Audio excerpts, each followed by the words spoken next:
Hi, it's Dr. George here from TheHealthyBear.com, and today I wanted to have a brief chat about what you can do if you find somebody who is unconscious.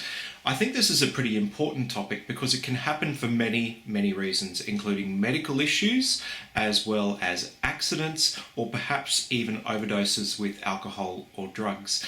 And it does happen, so I think the more you know, the more empowered you can be to help save a life.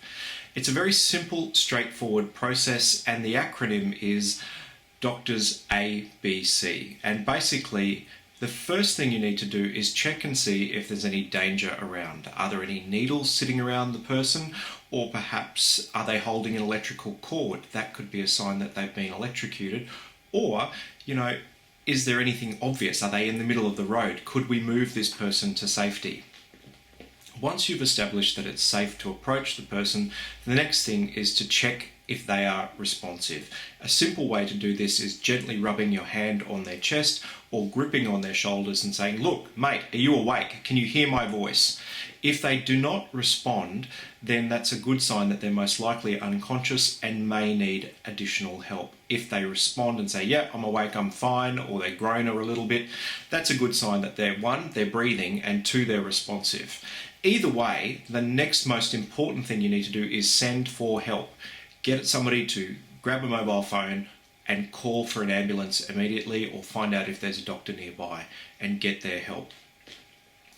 The next thing to do is to actually check whether or not the person is breathing. What I would recommend is getting down near their face and see whether you can see their chest moving up and down, or if you can feel their breath against your face or your hand.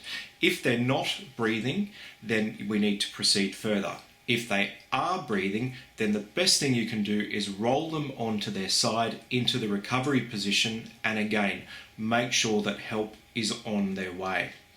If the person is kind of breathing, if they're making a sort of sound like that, it could mean that their airway is obstructed. And a really simple thing that you can do is just place your thumb underneath their jaw and gently bring the jaw up and forward.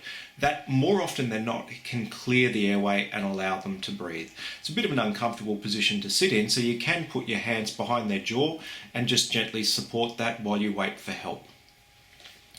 If the person is not breathing, then the next thing you need to proceed to is starting CPR.